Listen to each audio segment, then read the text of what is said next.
Hello mga beshi. Ito nga pala, ako ay nagbibisi-bisihan na naman.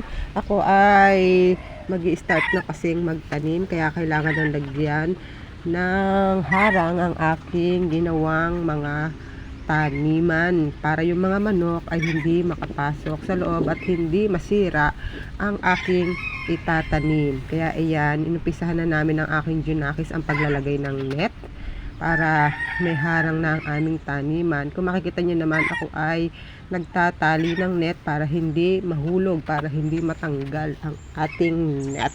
At yung aking junakis naman ay busy sa paghukay ng lupa para sa paglalagyan ng ating bakod na pagtatalian sa net.